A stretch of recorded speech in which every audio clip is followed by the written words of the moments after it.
What's up? I heard you guys want a care video. So this care video is going to be for Cephalotus, Venus flytraps, and I guess Drosera. I got that little shit over there growing exactly the same way as these guys. It's doing fine. Drosera, they grow on pretty much any fucking thing. But anyways, let's get on with the care video. One thing is watering. To be honest, let them dry out. If you pot the way I do, okay, the way I do it is I compress it, the peat and perlite, I compress it a little bit hard, not hard, but like, what is that?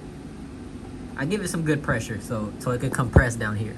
And then at the top, oh shit, at the top, I pack it loose. So bottom, you pack it hard as you can, and then at the top, you just throw shit in there, pat it down just lightly. That way, the bottom stays wet whenever you water. I tray water, so I pour water into the trays, and I do like 1 gallon per tray. And that's how it's always been, even with the big pots, the tall 7-inch pots with the 5x5s. This kind of pots right here. So even with these, it's just 1 gallon per tray, if you have it full of plants. So yeah, 1 gallon per tray, and usually it's like about 2 weeks for my indoor setup. It's about 2 weeks before I have to water. Let me go double check that. Okay, it's every 10 days. Every 10 days I put 1 gallon per tray. This is for my specific setup. Bigger plants do take a lot more water. So for example, my SP Kaiju over there, that one, and my GJ Goliath, they dry out a little bit faster because they're big plants in a small pot. Those, the GJ, or not, sorry. Let me calm down a little bit. The SP Kaiju, this one over here, is a really big plant, and it needs to be in a bigger pot for sure. The rhizome in that one is well over 1 inch. And that one I have to water every 3 days. But if you got small plants like this, about every 10 days. All right, every 10 days. Cephalotus, they could go a little bit longer, maybe about 15 days. But that's in my setup, all right? Humidity here, pretty high because it's been raining. But there are lows of 32, and I have temperatures up to 111. This is pretty old. 57 degrees is my low from winter still. So let me restart this. But yeah, my lows lately have been, oh shit, switched it to Celsius. No, I'll mess with that later. My lows lately have been in the high 70s. My highs in here all the time is around 100 to 110 degrees Fahrenheit. So yeah, even the Cephalotus are doing fine. So they can survive a huge range, especially flytraps. They can dip down below freezing around 28 degrees Fahrenheit. They'll do fine. Obviously, you want to keep them above freezing at all times, but they can survive below freezing, and they can survive all the way up until 120 degrees Fahrenheit. So they'll be fine. Don't worry about that. Don't worry about temperature. Anyways, I'm talking about water right now. So again, I let them, fuck. This is gonna be the stupidest video you guys watch probably. But anyways, I pack it down tightly at the bottom. Okay, I'm just repeating myself. And loosely on top. For this reason, okay, I watered 1 gallon. The bottom stays moist at all times. And when I know to water is the edges right here, this soil, since it's loosely packed on top, it shrinks in on itself. All right, so like in the edges of the pot, the soil shrinks in when it needs to be watered, but the bottom is still wet, or not wet, but at least damp and moist, because that was compacted and has a lot more water, or it carries a lot more water than the top since it's loose. So when the media on top is shrunken in, the media at the bottom is still damp. But that's how I know when to water, because the top is shrunken in, you water it, and then you start over until it shrinks again. That's the watering requirements for both of them, the flytraps and the cephs. You could let the cephs go dry out just a little bit more to avoid rot, since supposedly, or throughout carnivorous plants, growers, I guess, they're susceptible to rot. I haven't suffered from rot, but I guess because it's the way I grow, I let them dry out a little bit between waterings. But yeah, for the Cephalotus, you can let them dry out just a little bit more if you're afraid of rot. The same thing kind of applies to sphagnum moss, but you'll have to water more frequently with sphagnum moss, because sphagnum, although it does absorb more water than peat, it also evaporates quicker than peat. So the longevity of like how long it's watered is trash with sphagnum moss, which is perfect for Cephalotus though, because sphagnum moss is very like airy, so you could just use pure sphagnum moss and it'll be fine. Anyways, moving on, lighting. For the lighting, if you saw my last video, you want a DLI of 22 to 40 DLI, or you could go up to like 50, but that shit is like that's insane. That's insane lighting. DLI is the daylight interval, which is the ppfd of the light, how bright the light is to the plant. Okay, it's how bright it is to the plant on a certain amount of time. So for a 12-hour cycle, okay, 12-hour cycle, which means you have the light on for 12 hours at a ppfd of 900. Okay, ppfd is how bright it is for the plant. So if your light is 900 ppfd for the plant and you leave it on for a 12-hour cycle, so you leave it on for 12 hours and turn it off for another 12 hours at night, the DLI is 40. It should be 40, around there. And you want a DLI of around 22 to 40 DLI, okay? And that's like the perfect range for these plants. Most indoor growers struggle with lighting because their lights are not strong enough. So the number one rated light is that damn Sansi over there. I highly advise against Sansi because they have the trashiest lumen per watt, which is how bright it is, the efficiency. Their diodes are 136 lumens per watt. The most efficient lights in the market for grow lights is 220 lumens per watt. The lights I have here are 150 lumens per watt, which isn't the best, but it is better than Sansi. So I highly advise against getting Sansi because their efficiency is not there.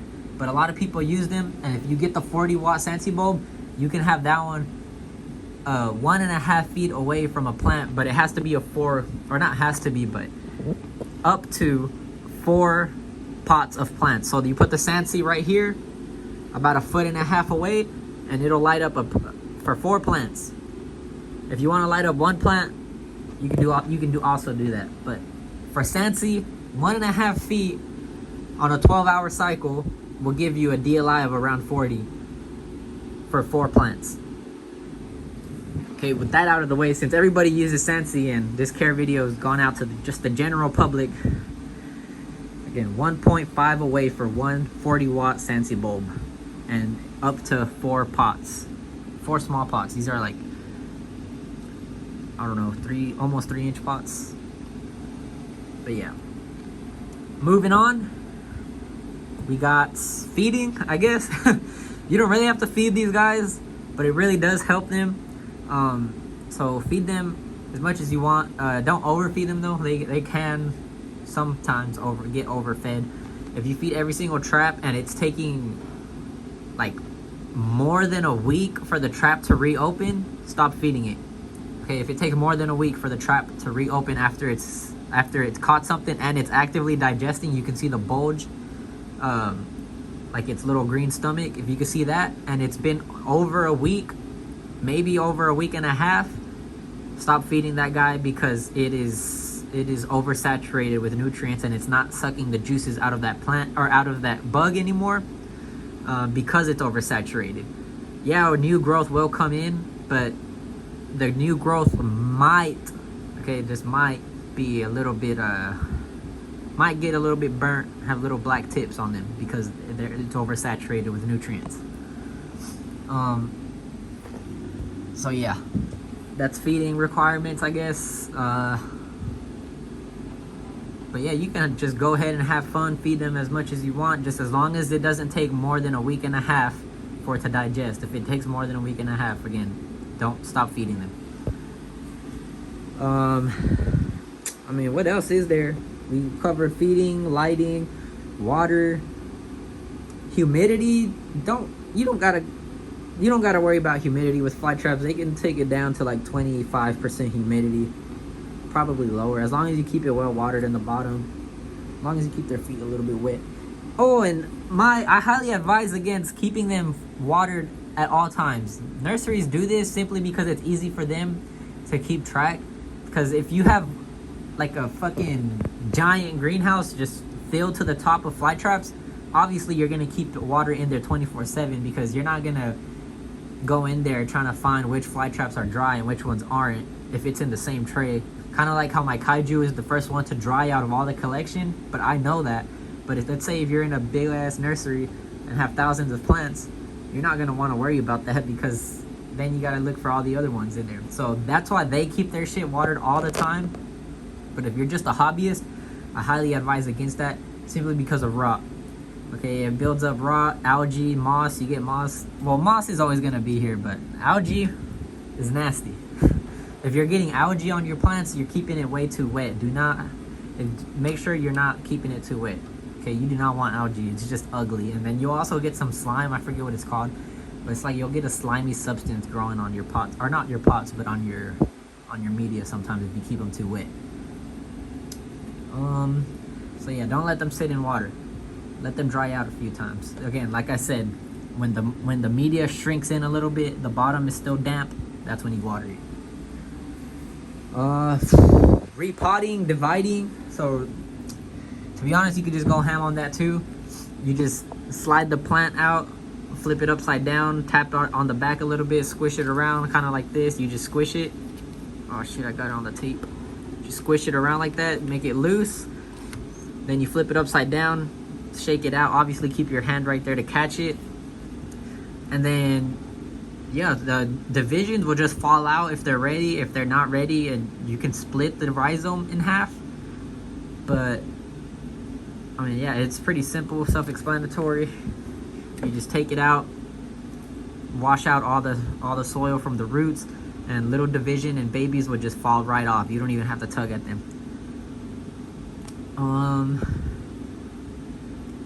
I don't know, what else is there?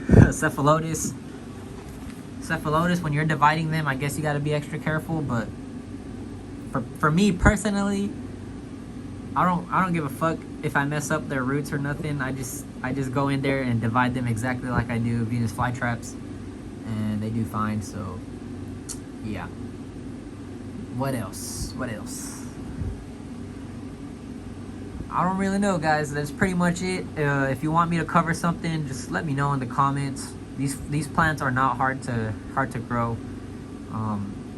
If you want, send me a DM. Snappy plants. I guess Pest. Let's talk about Pest. Sometimes you'll get deformed leaves, some messed up leaves. It could be aphids, could be mites, could be anything.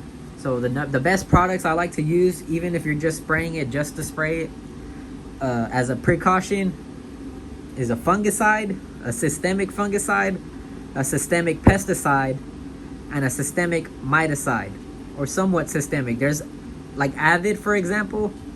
It's not fully systemic, but it does penetrate the leaves slightly and leaves a layer between the leaf and the outside world.